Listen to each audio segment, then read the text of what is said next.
Okay, we're just going to jump in the seal, and here's the door handles in the exposed position.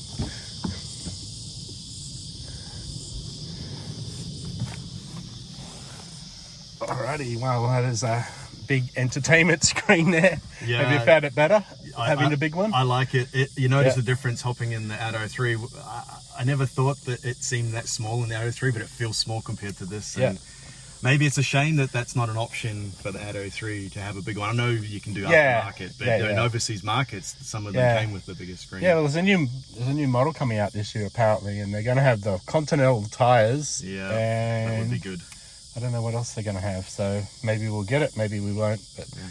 But so maybe we could just show how you do the ADAS. Yeah, right. So when I hop in the car in the morning, or whenever I need to go for a drive and turn the car on, first thing I do is you can just swipe down, and then you've got these vehicle control display signs, right? So I already have some settings. You can edit them, right? So you can choose which one you want. So I have the traffic sign recognition one here. So I just push that. That turns that on or off completely. And I just have it off.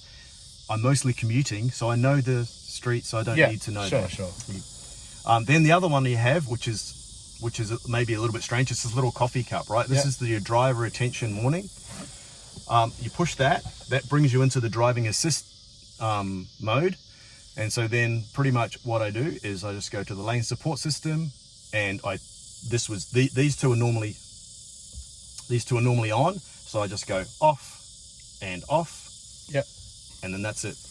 Right. That's all I need to do, and then I can drive, and it's effectively beep free. Yep. So of course, what you are not getting then is you're not getting your emergency lane keep assist, and you're not getting the lane departure assist. Yeah.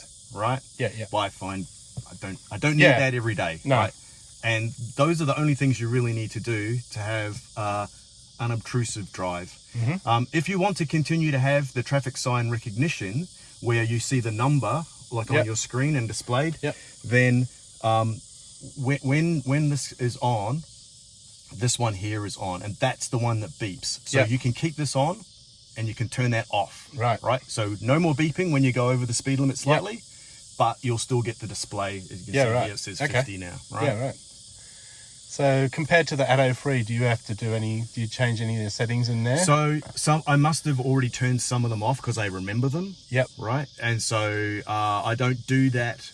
As I said, my wife mostly drives that car. Yep. It beeps and it has a little bit of steering wheel tug because I think I've got the lane assist on, but it's way less intrusive than this is. So I don't mind it so much. Yeah, I find the Atto 3 very intrusive. So I can imagine. Yeah, different people driving. Right. I don't like having the steering wheel tug me. So that one's permanently off, and I don't know how I did it, but it never comes on. Yeah, I think some of them it remembers and doesn't. So this is the other thing.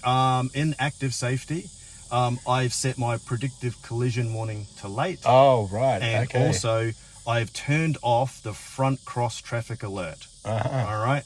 That's the one that beeps at you, like say you're coming up to a roundabout and someone's already around it. It'll go.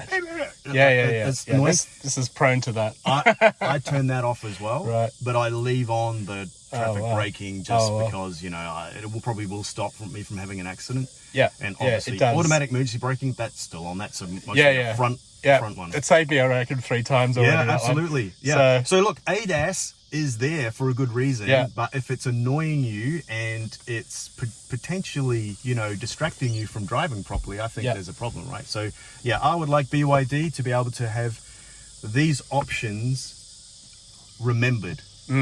Right? That's really the only thing. I don't mind that you've got them all. Yeah. But you should just be able to have them, remember them when you want to have them off. Alrighty. What else have you got here? This looks interesting. Oh yes, I've added a aftermarket dash cam. So you'll be able to see that. It's a Viofo A229, I can't remember now. Yeah, it's also got the rear one as well, which is why I installed it. So as people may be aware, the Seal does not come with the inbuilt dash camera. You can get the proprietary one and put it in yourself. Yep. But again, it only works when the car's going. Whereas this has got parking mode, which I've got running, and also has a rear camera. So that's why I installed that. And I've had a previous experience with Viofo in my other car. Yeah. Works really good. So, I've heard they're quite a very good brands. So.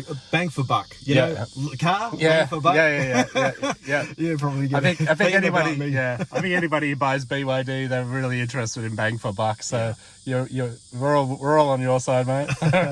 We're not buying Mercedes. We want a Mercedes for a BYD price. So I think you've done really well here. I really love this car. So I think it's going to get car of the year, I would say. Oh, maybe. Yeah. So I mean, it's been pretty popular. So. Yeah. Alrighty.